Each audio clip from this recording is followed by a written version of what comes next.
For those who don't know me, Matt McIntosh, GM of Comms Marketing and Digital at Basketball Victoria. Welcome to Sean Callanan, talking to us about digital to dollars. Sean's been around for you'll probably tell me, but over 10 years now, at least, in the sports digital landscape. Probably not on the international conference speaking circuit at the moment due to COVID, but he's the host of SportsGeek podcast and runs SportsGeek digital agencies. So highly recommend you subscribe to SportsGeek if you don't already. And now I'll hand it to you, Sean, to run it. And just a bit of housekeeping. Yeah, if you can try and keep the questions in the chat box along the way, unless Sean gives the go ahead for verbals. So thank you. No worries. And yeah, so thank you very much, Matt. Thank you very much, Dave Huxtable, for the intro. Yeah, for those who don't know me, my name is Sean Callanan. I started SportsGeek 11 years ago. I don't know what that is in digital years, but it's like 100 years in digital years. And so I've been working with sports teams and leagues and athletes, both here in Australia across multiple sports, done some work with the NBL, Basketball Australia, also done some work with AFL clubs, NRL clubs, cricket, and then also been lucky enough to work with a couple of teams in the US. I've got a weekly, or most of the time weekly, podcast creatively titled SportsGeek, where I interview sports executives from around the world on what they're doing in the digital marketing technology space and how we can better connect with the fans. And as Matt said there, if you've got a question, throw it at me. I'm happy to take on hecklers. I was lucky enough to do a comedy show at the Melbourne Comedy Festival a couple of years ago. So if you've got a question, I'd much rather dive in on what you've got. So you can either put your hand up or put something in the chat box. Get my attention or Matt's attention. I will drive there. So I've been working in the sports digital space for now 11 years. And that has also led me to the world of esports. So I now own an esports team. That's me and my esports team. I know it does look like me with my boy band, but that's what a professional League of Legends team looks like. They play League of Legends, Gravitas, so that jersey there. They play Fridays and Saturdays. I play League of Legends five-a-side. So if you want to talk about esports, I can do that after as well.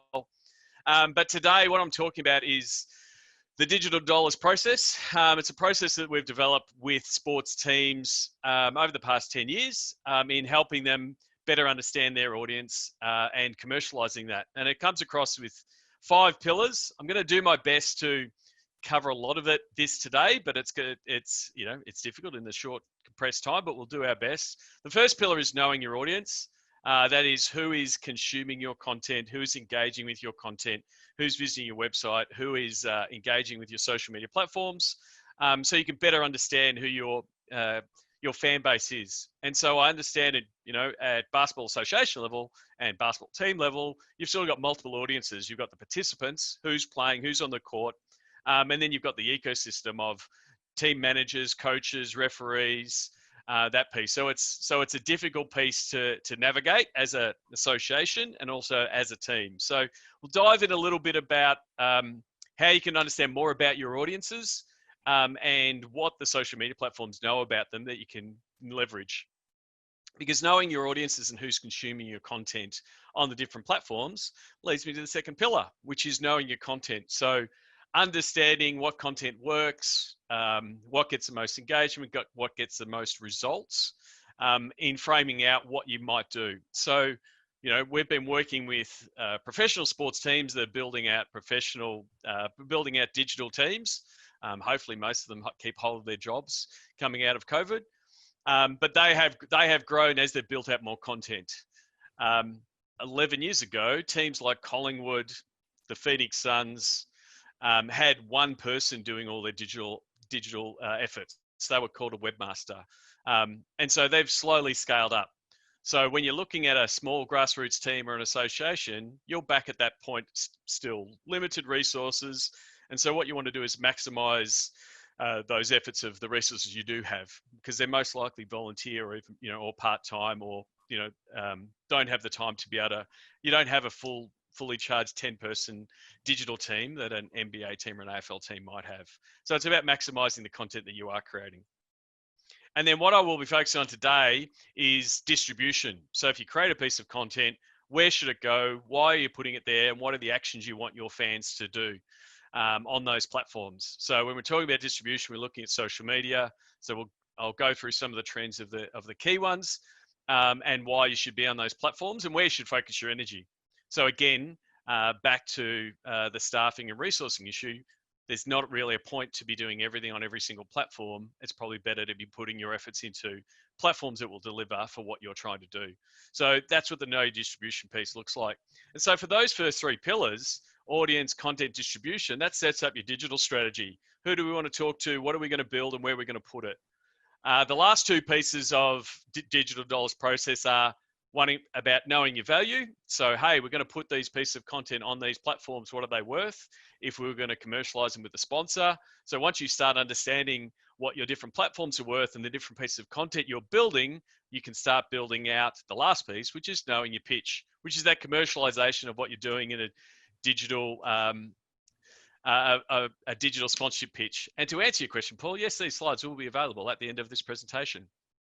So we won't be focusing so much on the value and pitch piece, because what we want to do is focus on that first piece of building out your audience, getting some strong content pieces out the door, and understanding which platform to work with. Because once you've got those foundations done, then you can start talking about the sponsor and the valuation and the sponsor pitch piece. So for today, we'll be looking at those first three, and primarily around the distribution piece. So when we started SportsGeek, teams were just starting to scratch the surface of using Facebook, starting to figure out what Twitter was, and doing it with those smaller resources. And so what we've seen, and especially in a lot of sport, it's all about moving the fan from just found out about us, just found out about the sport, just started playing the sport, just started attending games, to I'm an avid scarf wearing, face painted, turning up to all the games, I'm all in, right? And this is very much, being in Victoria, this is very much the AFL membership model. Take the fan from the start, and at the very end, they're a highly engaged fan. They hand over their credit card, they become a member. It's like, good, I'm a member for life.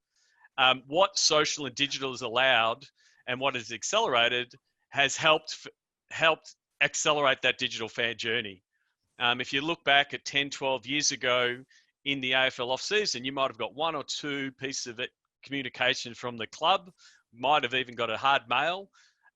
Whereas now, in an off season or in a pandemic, if you will, you get a lot of content. You'll get a Facebook post a day, you'll get some tweets, you'll get an Instagram story, you might get something on Instagram TV. And so we've gone from, maybe 10 pieces of comms over a 6-month period to thousands of pieces of comms. So this is the same opportunity that local clubs and associations have to increase the engagement and increase the ties with your fans and participants. But it's a matter of doing it with the scale and the resources you have. But that's where the opportunity of the digital platforms allow, and the different platforms allow you to connect with your fan base. So to run through some of the numbers, these are from the guys at Data Reportal. Simon Kemp came on my podcast a couple of episodes ago to sort of talk through some of the numbers. I'll just move the chat so I can read the thing. YouTube and Facebook are far and away the biggest platforms in Australia. 80% of Australians are on YouTube and Facebook. Most people don't think of YouTube as a social media platform, but it is effectively the most effective video platform there is around. That's where a lot of people will be consuming a lot of video. So if you have video and you have content in that space, it makes sense to put it on there. But then if you look through the others, Facebook Messenger, Instagram, WhatsApp, if you did not know, Facebook owns all of those products, right? So that gives you some idea of how much information Facebook has of the Australian digital audience, and also how much you'll have of your audience as well. Then looking at some of the other ones, Twitter, about 30%, Snapchat, LinkedIn, around the same. And this is where you start picking and choosing which platforms should you be on based on how many people are on them. So we're hearing lots and lots of information about TikTok and how it's going viral and how many people are on it. But again, according to the latest numbers, and I'm assuming these numbers have gone up since COVID, but in January, 8% of Australians were on TikTok. that might be at 12 or 15% now, but it's still a relatively small number. And so I use those numbers as a assessment piece to go, is it worth our time as an organization or a team to be on those platforms? Don't click that. Go back. There we go. So the first place I do in the Know Your Audience piece is, what does Facebook know? And when it's got 80% of Australians, and it knows what you like, it knows what you click on, and knows where you went, it knows a lot. Because I'm going to jump from this slide to another, to a screen. So it has the audience insights. So I'm going to do the stop share. I'm going to stop that. I'm going to do the start share of Chrome, share that, and go to there. Oh, did that. Works. So this is the audience insights, which you can go to, and Facebook gives you access to this because it's a precursor to their ad product. They want you to know more about your fan base and about whoever is on Facebook, because it gives you opportunities to then advertise to those people. So I use this product a lot, and we use this product a lot with teams and leagues to help assess how many people are out there. And so I've opened up this at the moment. If I just move this, this is telling us how many people are in Victoria on Facebook. And it's saying 3.5 million to 4 million people are on Facebook. It tells you what are the key pages that those people on Facebook like. It tells you where they are. If we were to say top cities, obviously Melbourne is going to be the top one there. And also the breakdown from a demographic point of view. But then what you can do is then start saying, well, how many people say they like basketball? And so that comes back with 1.5 million to 2 million people. And so it starts letting you understand how big the sport is in the state, which we know. I played basketball for a long time until my abilities faded me with age. But it also starts giving you the ability to drill in at a geographical level, so you can start driving in on the demographics and from a location point of view, but then also a demographics point of view. So it gives you some opportunities to understand the audience overall, what they like, and then what you can do is dive into different demographics and see how they, one, break down from a size point of view, but then also how they're consuming different content, like they're liking different pages and following different things depending on the different demographics. So it's a useful tool to start understanding more about your audience, because then what you can do on top of that is say, what does it look like for our page? So if I was connected to Basketball Victoria's page or Basketball Australia's page or your page, you can bring that up and it starts giving you that demographic info. The other one you can do is in the audience piece of Ads Manager, in that you can, if I stop sharing my screen, I did, didn't I? The second piece is, audiences. And so this is what you can start building, different audiences around how your fans and participants are engaging with the different assets you have in the Facebook ecosystem. So if you have a lot of the digital plumbing in place around your website, it can tell you who's been on your website. But then you also can say who's watched our videos, who's interacted with our Instagram profile, who's interacted with our page. And so that starts giving you more answers around who's interacting with your content and what you can do in that space. So there are a couple. Then the last one is, if you have information, if you have a pixel installed on your website, it can start giving you that info as well of who's coming to your website, when are they coming to your website, what do they like, and getting you a better picture. And again, this audience info that you're starting to get can start framing the the opportunities you might do from a content point of view and what you might want to do. So if I hit play again. So yeah, so the audience insights, building out your audiences, then the analytics, you start realizing, so this is the part where it's a little bit scary as a Facebook user. You go, holy hell, this is how much info that Facebook has. But as a marketer and as someone that's trying to attract people to play basketball and participate, it's really powerful in what you can do in that space, because you can build out an audience that says, I want to find parents that are interested in basketball that have kids between 6 and 15. And Facebook will say, this is how many people are within 50, 20 Ks of your basketball stadium. It can give you that information. And then the more of that information, the more of those people that are already associated with your assets, like your Facebook page and Instagram, then it makes it easy for you to communicate with those people from an ad point of view. So having some understanding of your audience helps. And then the next piece is, so Sally, back to you. I saw your question. Do you have to pay for this information? No, you don't. So this is Facebook Business Manager, because it's the precursor to you buying ads. So it's to be honest, it's a little bit like a drug dealer giving you a little bit of a taste to say, hey, come on in, right?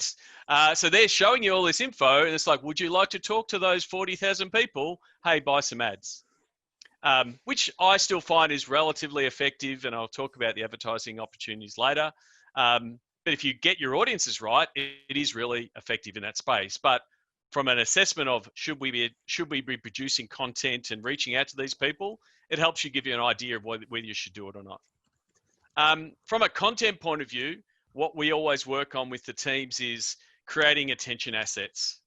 Okay, what I can't tell you all to go and roll out the same content plan that Melbourne United do, or the the Golden State Warriors do. You don't have the resources.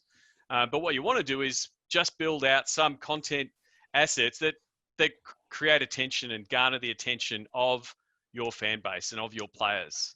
Because you can do that with once or twice a week that goes, well, here is a Facebook gallery that we're going to put up that everyone talks about and everyone likes and everyone tags one another. That is an attention asset that you can do on a regular basis that keeps your fan base engaged. So it's more about producing content that you can reproduce every week in some form that creates a bit of attention for your fan base. So again, I know I'm talking a lot about Facebook, but it is the big beast in the room. Facebook owns 1 in every 3 minutes on Australian mobiles. Like that's just fact. Does it cost to boost a post on Facebook? Yes, it does. Just answering your question there, Anna. For mine, I actually don't use the boost post because it is. It's like a quick pick. Effectively, you say, "Here you go, Facebook. Here's $10. Do you want $10?" And Facebook says, "Yes, I'll take $10." Whereas if I said the way I would run a campaign, and I'll go through a little bit later, I want people to talk about this post. How many? And I'm willing to pay this. And I will target, say, 5,000 people at $2 a day, and that's all I want to spend. But I'm targeting the people I want. If you use the boost post functionality, it normally lends you to sending it out to people who really aren't interested. So it ends up being a waste of money, is probably because they've just made it as simple as possible. But you might put $50 and 45 of those dollars end up targeting people that aren't really interested. So for us, we normally do it around specific campaigns that makes the money spent a bit more effective. Facebook still drives traffic. It's still the major traffic driver for content in sports across Australia. And that's even with less content being posted, right? So Facebook might say, hey, post more content. It'll keep driving more traffic. They just want to feed their machine. But we've seen sports teams post less and still get the traffic from Facebook when there's a reason to click through. So again, if you've got key content pieces, whether it's an article or you're trying to drive people to your site to register and those kind of things, Facebook still drives traffic. So it's a really key place to bring people to your site. But when we're talking about what should you be doing on Facebook, primarily you should just be looking for engagement, and especially at a community grassroots level, from a basketball point of view.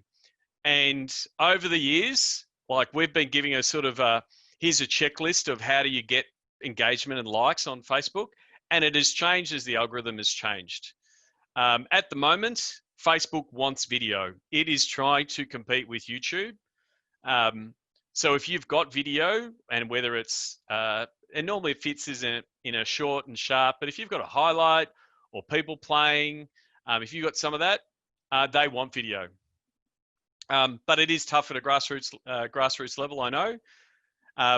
If you've got a link, it's going to drive traffic.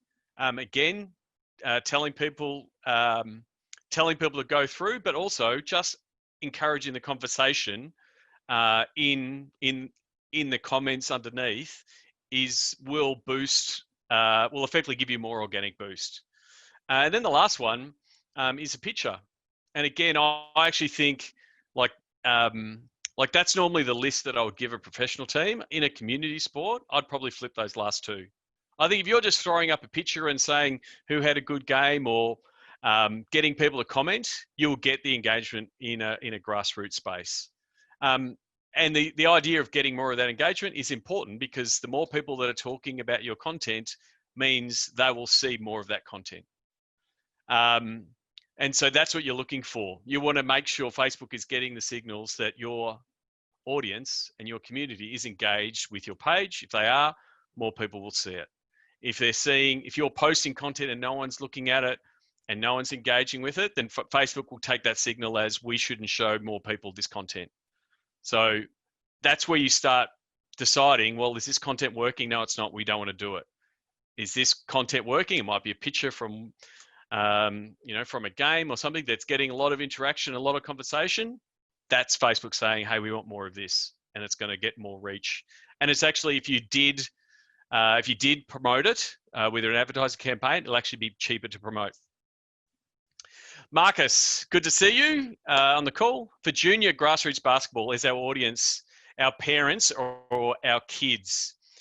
So it's a combination of both. And it depends on what your club is.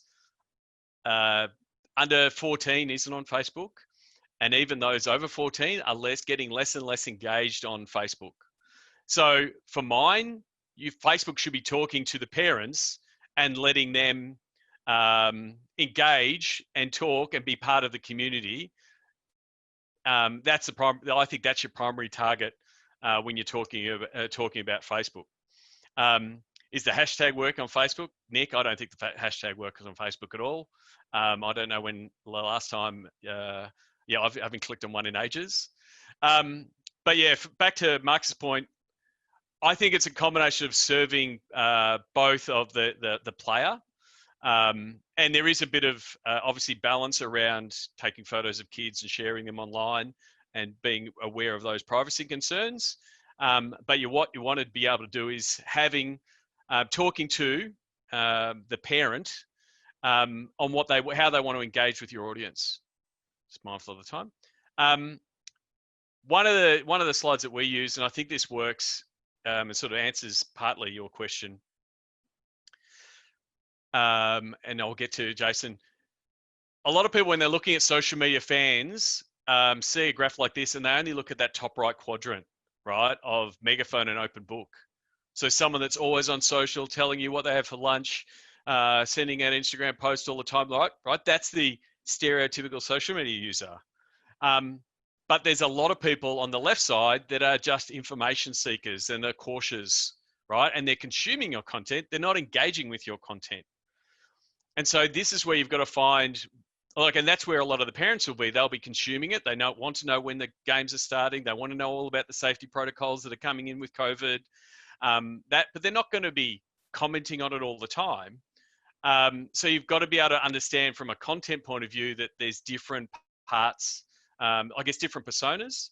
One of the ones that works really effective in sport, and I think it works well in grassroots sport as well, is the news junkie one, which is, I call it like the hutchie of your own group, the mate that always has to break the news to their mates. and says, oh, did you know this is on? Now in grassroots, they might be like a bit of a gossip, but what you want to do is identify those people and make sure they get that content, because they're the ones that are going to share it widely for more people to see it. So it's good to understand that there are different personas, but then the other thing is some people will flip from one persona to another persona when you hit some content that really works for them, right? So if again we're going with that parent persona, if their kid, if there's a photo or a video of their kid hitting a shot, they're definitely going to share it, right? So they're going to go from cautious info seeker to megaphone really quickly. So it's a matter of finding out those pieces of content, you know, that do work, that you can put on your channels that do amplify that. And I think that actually is a good example, like especially in the Instagram space and what they're doing. Jason, I agree with you. Facebook for parents, and yeah, Insta for kids, and we'll talk about Insta in a little bit. The kids are using Insta more, and that's sort of their first platform that they're being used. A couple of other things from a Facebook point of view before I wrap that up. I would be diving into the audience data just to see what you've got. Facebook's got a lot of info, and then it actually can form some really strong pieces of a sponsorship proposal down the track, right? I talk to a lot of teams that go, oh, we don't have any data. We don't have a database yet. We don't know who our fans are. And this is, you know, top level teams. Facebook already does know. So if you want a profile of who are your fans, who are your participants, who's been, get that info out of Facebook so you can go back to your sponsor. Say, this is what you do. How do you get out of your personal profile to see the club page, please? I'm going to take that offline. I'm not quite understanding the question, so I'll hold that one later. The other thing I think in the grassroots space is using Facebook groups. So there was a big course correction for Facebook about 18 months ago, 2 years ago, when they made some really bad missteps with handling people's data with the Cambridge Analytica. You can Google it. Some bad actors did some bad things with the data. And so they overcorrected back towards community. They wanted more people to be feel safer and see more of their friends' posts, less from pages, and feel like a bit more community first. And one of the things that they did do was they pushed Facebook groups a bit higher up the algorithm. So if you're a member of a Facebook group, you're probably seeing more from Facebook groups and people engaging on Facebook groups than you are from pages. So if you're not, as a team or an association, using, you know, Facebook groups can be very effective for team management and chatter between teams because they can be private. And so as a team or an association, potentially using Facebook groups makes sense. There's not the advertising options. You don't have to pay, but it does give you a way for everyone to have a conversation in that space. So if you're not using a Facebook group, I think, you know, and I've seen a lot of grassroots orgs using Facebook groups really effectively. Back to the advertising options, the ones that we use, video views. If you've got content around video and you want more people to see it, video views are very effective. And again, you could be laser focused. Back to your question before, Anna, like if you had a video camp, if you had a short video that said, we're back, come and register your team, this is when we're back, and it's 30 seconds, you can say, hey, Facebook, please show this to people that we want to see, it, parents, whoever. And really, you don't have to run it that long to be able to pique the interest of people to register, sign up, turn up. Then the other one, if you're not doing video views, is post engagement, which is getting people to like something, but maybe more importantly, getting people to comment on it. Because it's so community driven, you could put up a post that says, who's excited, you know, basketball training's back. And you could put a post engagement campaign and make sure everyone that used to play sees that post. More likely than not, Facebook will be encouraging them to comment. And so be like, hey, David, hey, Marcus, hey, Jared. And that conversation happens. So you'll pay for the first one, right? If I tag David on the post because I'm excited, if he talks to someone that post is, that engagement is free. So it effectively accelerates the engagement you might be getting on your posts. So that's Facebook. There's a lot of options in there. For us, one of the things that we've been doing in the sports space is, and this is where digital dollars really kicks in, is we're always in this funnel in some way or other. If you're just starting out, you want lots of reach. You want to reach more people. But then the first thing you want to do is get them to engage, which is why we would do things like video views or post engagement. And then we want to get them across that money line. And so that money line is capturing their details, getting them into our database, getting them to sign up, getting them to buy something. So we convert them in some way. In grassroots, it's like getting them to play, getting them to pay their subs, getting them to come back. And then once you've got them, you want to be using all your social channels to retain them. And so that's where you want to be thinking of how we're firing out our content, and which part of the phase is this piece of content working for? Because we're always working those four parts: reach, engage, convert, retain. So for all things that we're trying to do, we want to be knowing our goals around content, like what do we want to do, and what outcomes do we want. We would have goals around engagement. So how many people do we want to see and engage and interact with what we're doing? And then the last one is data.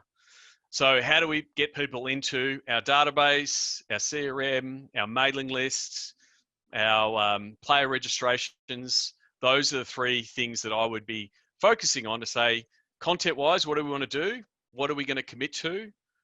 Whether it be, one gallery a week, a certain series on different platforms. That's what I mean by that. Engagement is who do we want to be interacting? Because just reaching them and having them on our list saying, oh, we've got this many fans, doesn't mean anything. But when you can go to a sponsor and say, oh, we've got 10,000 fans, but we've got 15,000 people engaged with our content, or even then you can come back with them from a sponsorship point of view. So from Instagram, the product has developed over the past couple of years to be more than one product effectively.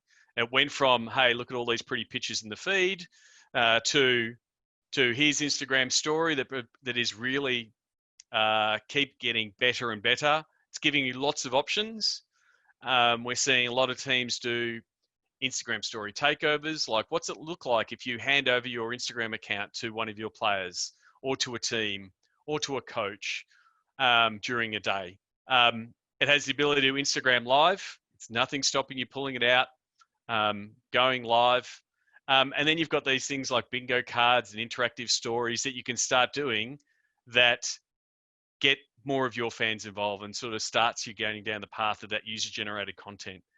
For me, with Instagram, it's really about getting as many of your participants to know what you want them to do and then training them to do it.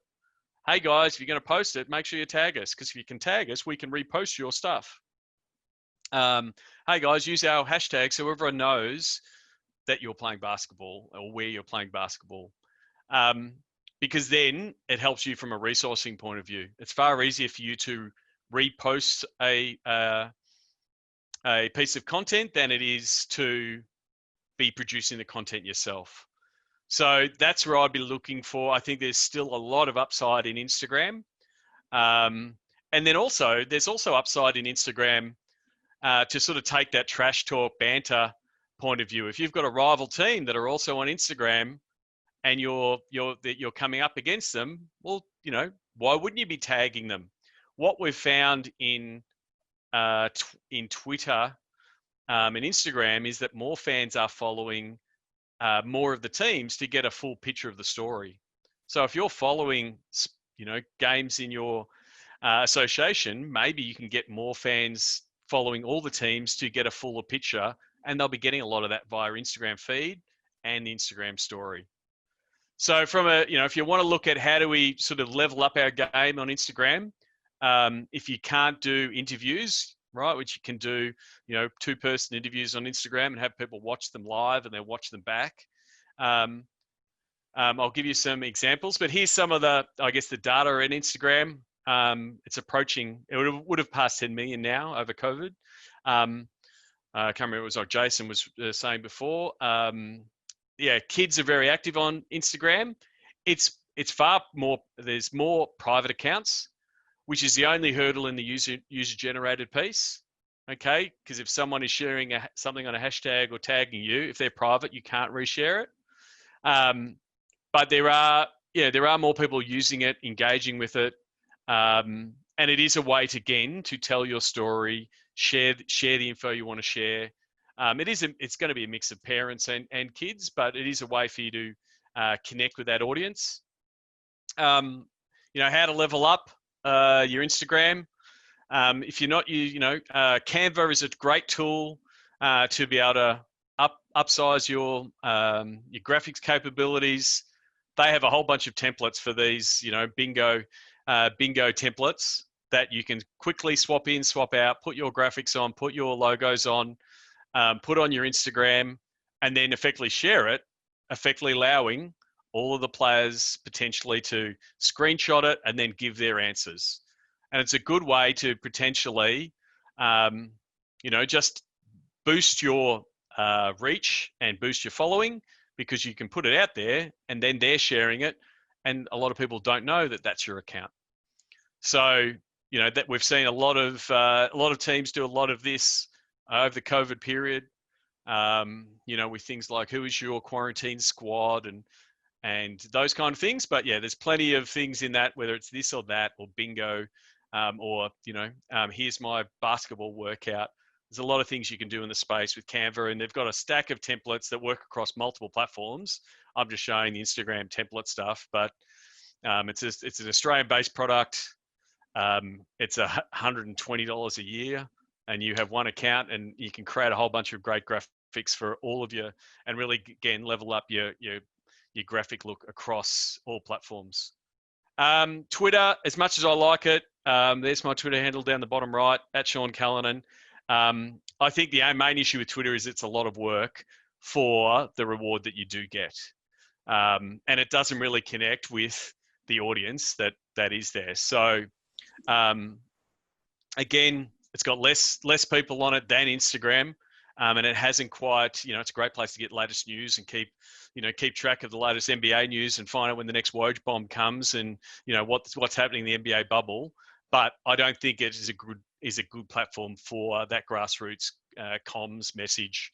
And again, if I'm looking at what platforms I'm on, for me, from an association or a team, I probably aren't on Twitter, just from a resourcing point of view and who's on it.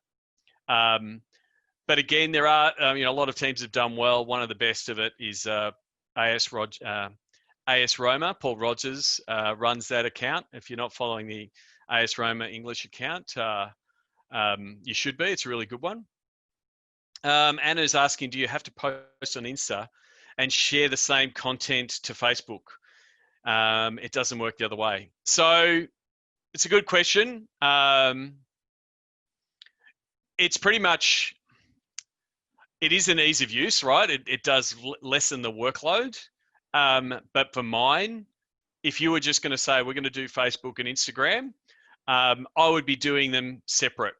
And if it's going on Instagram, it's just an Instagram piece of content. Because again, if you're thinking about it from your audience's point of view, and they're seeing that, and they are a fan on both platforms, are you asking them to like that post on both platforms?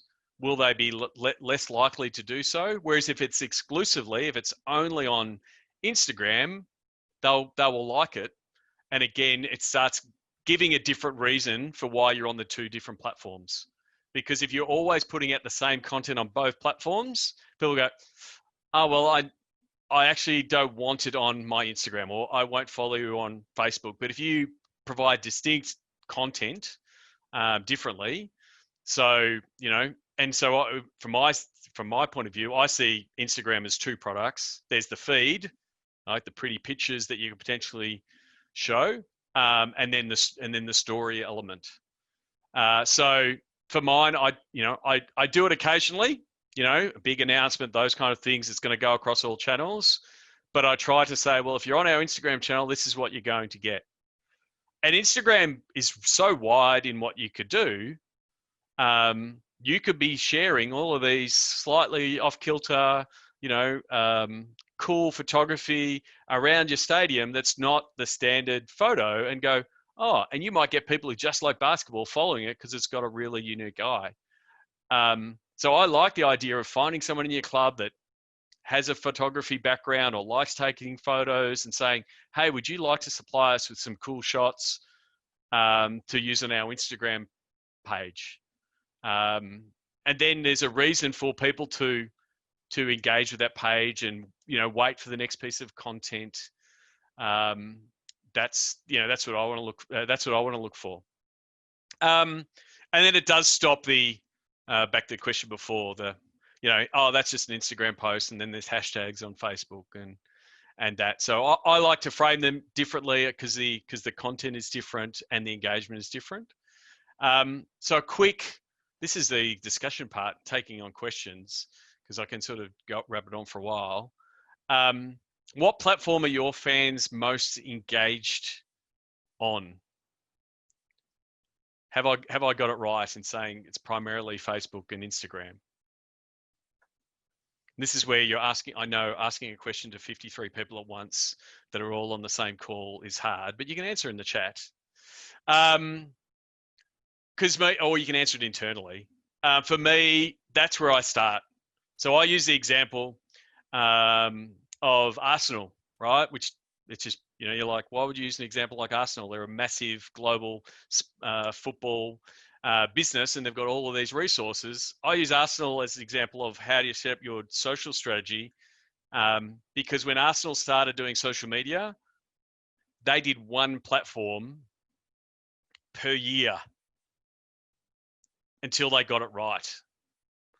So rather than going ahead and saying, oh, we're going to do Facebook and Instagram and Twitter and Pinterest and TikTok and podcasting, they started by just doing one platform until they got their systems right to go, oh, this is the content that's working. Now we've got our systems around that, and they moved on forward. So yeah, Matthew, same. Parents for Facebook, kids on Insta, they are the two most popular platforms in this space. I think the main thing is then figuring out how can you get different pieces of content that do engage your audiences. Because knowing you don't have digital media coordinators and that to produce this content, how can you slice and dice the content as best possible? You can get a lot of great content just from your phone or from the phones of your participants. Yeah, Matt, those numbers of Basketball Victoria's Insta is up 40% each year in the last 2 years. That is pretty much how everyone is tracking. And it is because more people are engaging on that platform. There's a little bit of fatigue on Facebook as far as people they've liked everything they want to like, and they go to Instagram for an escape. So again, back to your question before, Anna, like they're going to there for an escape. They don't want to see Facebook content or Facebook styled content there. So from my point of view, to sort of, I guess, wrap up the pieces around audiences, content, and distribution, I would be diving into your audience analysis as best you can. Who's engaging with your pages? Who's engaging with your website? If you've got the appropriate digital plumbing in place, and I'm happy to talk to you guys about that, but a pixel will know whether you've been on a website. So when I say a Facebook pixel and people go, what's that?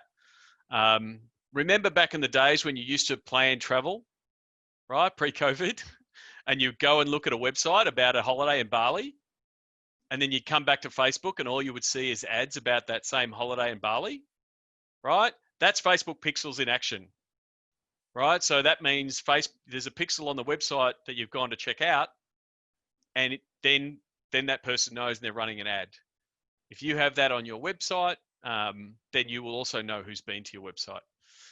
So I would start with your audiences. Hello. Oh, g'day, Kelly. How you doing? How's the best way to encourage our kids to tag the club? They try to keep their stuff very cool. Yeah, that's completely understand that. It is just about making it part of everyone, the way everyone does it. I think the first piece is if you are getting a following on your audience, on your channels, and you're reposting them as, trick shot of the day or great shot or whatever, and encouraging them to do it. It's about a repetitive habit. So for us, we've found, and it hasn't changed in 10 years, it takes about 6 weeks to train digital fans to do something. So 10 years ago, it was telling fans before a game, do you like our chances? And effectively training them to like the post pre-game when they were going to a game. And that took about 6 weeks. So the same for a hashtag. You can't just go, oh, here's our hashtag, and expect people to use it. You really have to promote it again and again and again. Ideally, when we're back in stadiums, like doing things like what they've done at the Australian Open, which was the AO selfie campaign, which was super successful. But why was it successful? They had decals on the floor that said, take your AO selfie here with 2 footprints. And people literally lined their feet up, stood there and took a selfie and used the hashtag. So it's about, training them up. Then the other way is potentially bring them into, it has some danger, bring them into your ecosystem by saying, we really love what you're doing and sharing around the club. We want you to do an Instagram takeover. And you watch how much they're telling you, oh, by the way, I'm taking over the club's account this week. There's a little bit of danger in what they might do. Admittedly, as someone who's done that with esports athletes, but it will bring all of their fans and bring all their friends into that ecosystem, and potentially, is cool. I use air quotes because how would I know if it's cool? And then it's all about building your list. So building your list on each platform. So building your Facebook following, building your Instagram following, but then also building your list from a database, CRM, how much you're emailing from that point of view. Because again, if I'm going to the commercialization sponsorship angle, that becomes more valuable. If you can say, hey, we're sending out an email and this is how many people are opening it. Oh, we're sending an SMS and this is how many people click on it. Like that's really important. So using the channels that are there to build the list, but then and then bring them into your own ecosystem and work on developing your community. Like at the moment, the algorithm is in the court of community and grassroots sports. Like it wants to support grassroots and community more than professional sports, right? The challenge I've got with AFL teams and NRL teams, NBL teams is they're having a hard time connecting with fans. Facebook wants to contribute to community. So if you can do that around Facebook groups and show that engaged community, then you will have a win. So I'm mindful of the time, knowing that everyone has to go to another Zoom call soon, because that's how we do pandemics. In wrapping up, like my goal, and I stated this a couple of years ago. This is a pre-COVID call. I want digital to be the number 1 source of revenue in sports by 2030. So I put this out there 3 years ago. I think it's been accelerated by COVID. I think there's more people are interacting on digital. Obviously, things like the Zoom calls that Matt's fired up in the past couple of weeks, but it's becoming more normal to do that. And so I think there will be new business models and new revenue come into sport via digital channels. And that might be building out your list and helping your way to, thanks, Marcus. Give you a way to develop sponsorships from a digital point of view. There's definitely opportunity there. So to go back on the digital dollars process, building out, know your audience. That's where it starts. And again, knowing that you've got this twofold audience of your kids and the parents, effectively, if you're running a junior club or a senior club, but knowing, players and participants, that kind of thing. Knowing your audience is paramount. And the thing is, social and digital's got a whole bunch of info on that. Developing content for that audience. So find out what stuff is working right now, but then also go, oh, hang on, which audience aren't we serving content to? Like normally what we do when we do an assessment of everyone, what they're doing from a content point of view and social, they're doing a lot of content for their digital cheer squad, their megaphone, hey, we love this stuff, but are you doing content for the people that are potentially underserved? Doesn't mean change everything, but make sure you're doing content for some of those other segments of your audience. Know your distribution, figure out what channels, Facebook and Instagram are the ones to go with, but build out your own list, make email a valuable channel. And then, once you've started built out those audiences, you can get into the meaty part of bringing in some revenue back by going back to your sponsors and say, here's if you know your audience as well as you can via this process, you can go to a sponsor and say, well, we know we can send a Facebook post and get these results.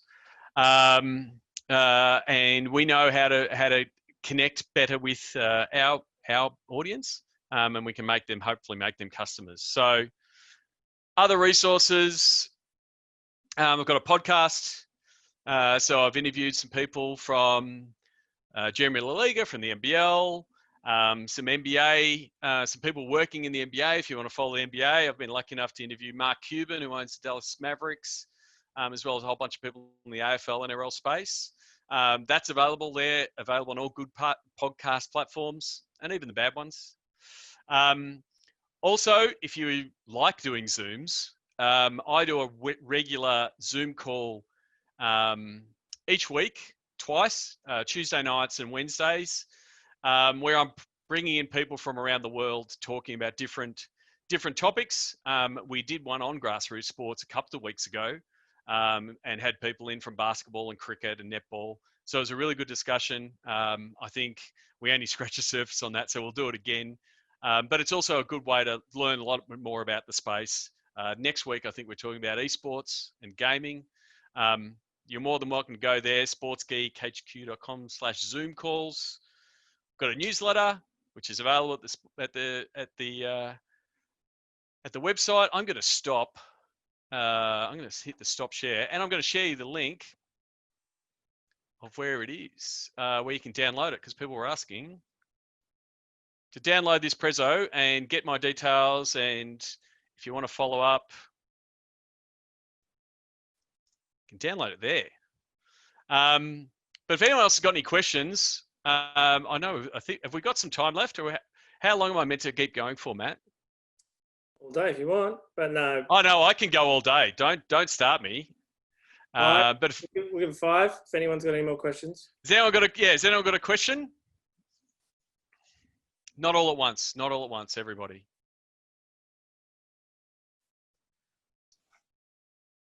Give it a minute, if not. Yeah, great, Sean. You've touched on a little bit about monetizing digital assets. I just wonder if you can provide some advice regarding how to cost and value digital aspects of your sponsorship. Yep. So tell us about what you've got, what assets you've got, Robbie, just quickly. Yeah, so we've got obviously the key platforms that you've discussed today, but if we're talking about numbers and engagement, as you've mentioned before, yep. But also including sponsored posts as well, or this event or this product brought to you by Sponsor X. Yep. How do we go about costing and valuing them?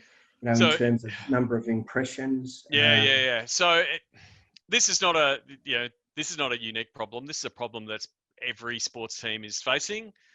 It's a combination of, how many people have you got, and what that offer is, but also how well your fan base and whether you can convert them. So I think most likely coming out of COVID, we're going to move to more performance marketing sponsorships. By that, I mean, can you sell more stuff for your sponsors? Can you convert more people across? Which is going to be tough, but also it has a lot of upside. So if you can get someone to, change energy providers, sign up for a credit card, all of those things, they have value. So it's about it going back to them.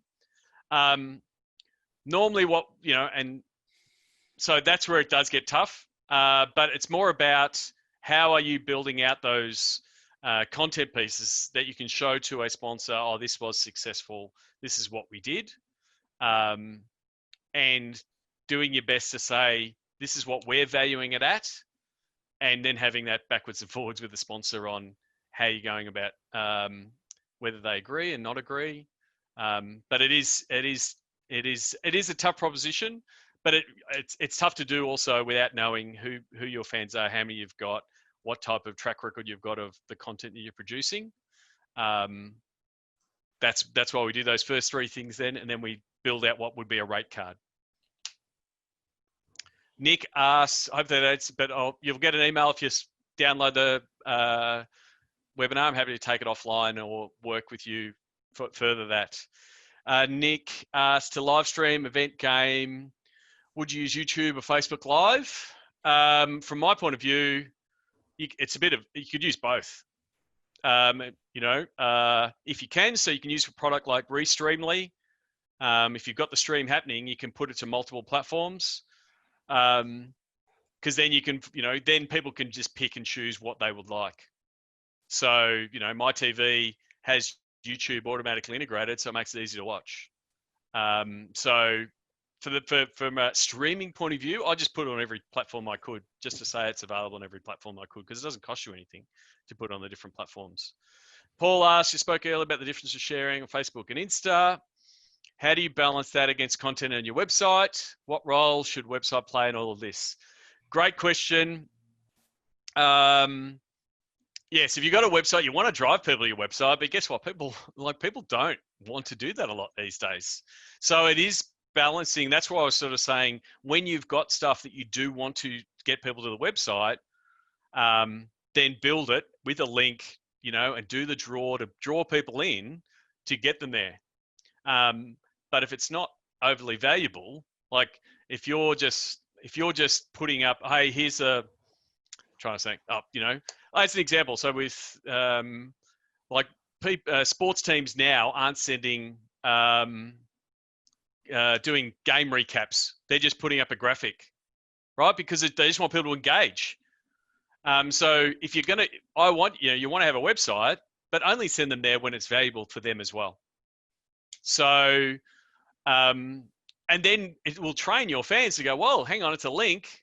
That's actually something I want to read. I want to click through.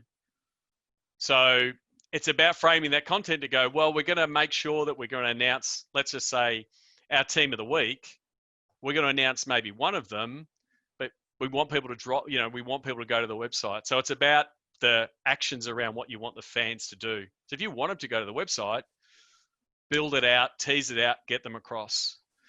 But weigh that up with the balance of, hey, if we just put up a graphic and everyone talks about it, what, does that work? Matt, conversation occur in your socials. Yeah. Just agree with you. Yeah. Yeah. If you can get people to your website, that is a really massive win. But again, think about your own activity on Facebook. How many times do you leave? Like, Facebook is more and more trying to keep people to stay. So you've got to make it super compelling to people to go. Like, I use Facebook, I've got a podcast, which lives on my website, but really lives in a podcast app. So I just use Facebook to go, hey, the podcast is there. I don't expect them to click, because they're going to go to their podcast app and listen to it. So I'm just using Facebook to say, hey, don't forget, here's an episode with so-and-so. Oh, that's right. And people come back and go, oh, I saw you did that episode. They might not have listened, but they know I spoke to that person. I think that's it, Matt. The links there to download. Yeah, we can share that again afterwards as well. So Terrific. Again, thank you for your time. Went over time. Really appreciate your time is valuable. And thanks to everybody else for joining us today. The session was recorded, so we'll pass it on if you want to share it with your community. So thanks again, and we'll see you next time. Cheers. Thanks. Thanks, everyone.